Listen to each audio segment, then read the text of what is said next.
ሪያድ ኤምባሲ ወደ ሀገር ለመግባት ያሰባችሁ ልጆች ፕሮሰሱ እንዴት እንደሆነ አዲስ ኤምባሲ እንዴት ማውጣት እንዳለባችሁ ስንት ብር እንደሚያስፈልጋችሁ ያለውን ፕሮሰስ እንድነግራችሁ የምትፈልጉ ልጆች ቪዲዮውን እስከ መጨረሻው አብራችሁን ተከታተሉ ማለት ነው።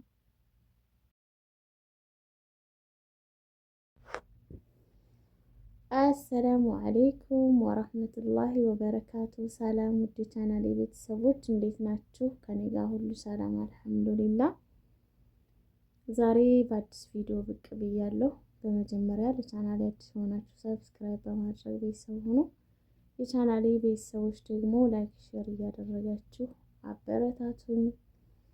ዛሬ በአዲስ ነገር ነው የመጣሁላችሁ። እሱ ምንድን ነው?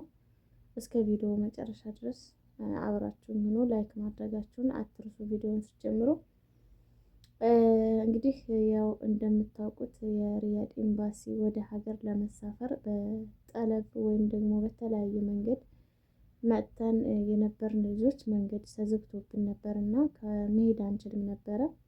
እንግዲህ አመት ሊሆነው ምንም አልቀረውም ነበር። አሁን ተከፍቷል፣ እያስተናገዱ ነው ያሉትና እኔ ፕሮሰስ ስለጀመርኩኝ ያለውን ነገር እንዴት እንደሆነ ምናልባት የብዙዎቻቸው ፍላጎት ሊሆን ስለሚችል አንዳንድ መረጃ ላካፍላችሁ ብዬ ነው የመጣሁት ማለት ነው። እናም እንግዲህ ያው ወደ ኤምባሲ ስትሄዱ የሚያስፈልጋችሁ ጉርድ ፎቶ፣ ጆሮአችሁ የሚታይ ከዛም ደግሞ ፓስፖርት ኮፒ ያላችሁ የፓስፖርት ኮፒ የሌላችሁ ደግሞ የመታወቂያ ኮፒ ኢትዮጵያዊ መሆናችሁን የሚገልጽ ነገር ማለት ነው።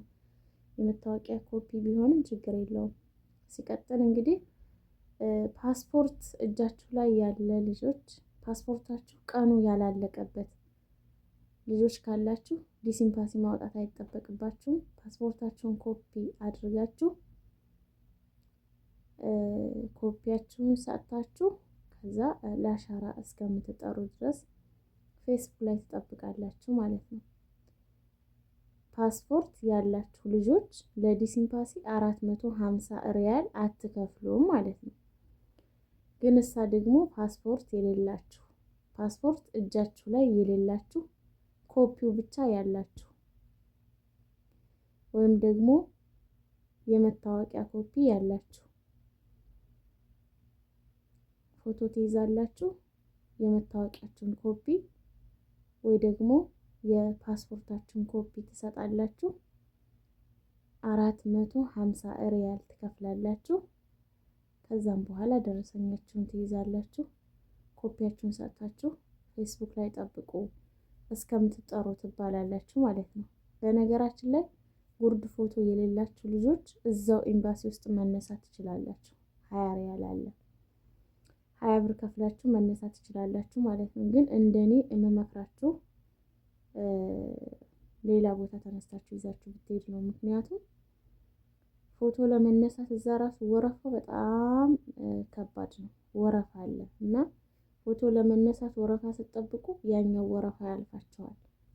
እንዳትመላለሱ ፎቶ ይዛችሁ ብትሄዱ አሪፍ ነው እላችኋለሁ።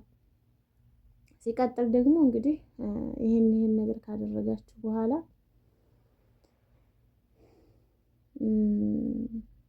ስማችሁን ትጠብቃላችሁ ፌስቡክ ላይ ማለት ነው። በመጀመሪያ ግን ኤምባሲ ስትሄዱ አታርፍዱ። ካረፈዳችሁ ቀጣይ ቀን ነው የምትባሉት። ያ ማለት እንግዲህ ስትሄዱ ስትመጡ የሚሽዋር ከስራችሁ እንደገና ቀጣይም ቀን እንደዛው ማለት ነው። ብዙ ወጪ እንዳታወጡ በጧት ሄዱ። በጧት ሄዳችሁ ሰልፋችሁን ያዙ ማለት ነው።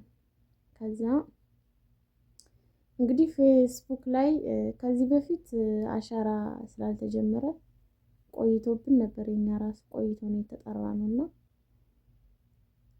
ፌስቡክ ላይ ስማችሁ ሲመጣ እንግዲህ ወደ አሻራ ቦታ ትሄዳላችሁ። አሻራ ቦታ ሄዳችሁ ስማችሁን እየጠሩ ያስተናግዷችኋል ማለት ነው። እንግዲህ እዛ ጥያቄ የለውም ምናምን ውጭ ላይ ስትሆኑ ሰው እንደሚያወራው እንደሚያካብደው አይነት ነገር አይደለም። ምንም አይጠይቋችሁም። አሻራችሁን ሰጣላችሁ። ወረቀታችሁን ይሰጧቸዋል። ወጥታችሁ ትኬታችሁን መቁረጥ ማለት ነው። ትኬቱ ቀን የትኬቱ ግን ለ20 ቀን ነው ማራዘም የምትችሉት። አሻራ ሰጥታችሁ እስከ 20 ቀን ድረስ መውጣት አለባችሁ። የሪያድ ኤምባሲ እንደሌላው አይደለም። በነገራችን ላይ የሌላውን አላውቅም እኔ ብዙ ቦታ ወደ ጅዳ ምናምን እንትን መጀመሪያ ትኬት አስቆርጠዋችሁ ይመስለኛል አሻራ የሚሰጡት እና ብዙ ልጆችም ስለጠየቁኝ ነው። እዚህ ሪያድ መጀመሪያ ትኬት አያስቆርጧችሁም። አሻራችሁን ትሰጣላችሁ። ከዛ ወደ አሻራችሁን ሰጥታችሁ እንደወጣችሁ ወደ ትኬት መቁረጫ ቦታ ሄዳችሁ ትኬታችሁን እስከ 20 ቀን ድረስ አስረዝማችሁ መቁረጥ ትችላላችሁ ማለት ነው። ከዛ ቆርጣችሁ መምጣት ትችላላችሁ። በዚህ አጋጣሚ ዋጋውንም ማወቅ የምትፈልጉ ልጆች ካላችሁ ደግሞ ለአዲስ አበባ እኛ ስንቆርጥ በነበረበት ሰዓት ነው እንግዲህ የምነግራችሁ። ለአዲስ አበባ 550 ሪያል፣ ለኮምቦልቻ ደግሞ 835 ብር 23 ኪሎ 46 ኪሎ 10 ኪሎ በእጃችሁ መያዝ ትችላላችሁ። እናም እንግዲህ ያለኝ መረጃ ይሄ ነው። ምናልባት ማወቅ የምትፈልጉ ልጆች ትኖራላችሁ ብዬ ስላሰብኩ ነው። ስለተከታተላችሁ ከልብ አመሰግናለሁ። እንደነገርኳችሁ ቪዲዮ ላይክ ማድረግ እንዳትረሱ። ቤተሰብ ያልሆናችሁ ደግሞ ሰብስክራይብ በማድረግ ቤተሰብ ሆኖ በሌላ ቪዲዮ እስከምንገናኝ መልካም ጊዜ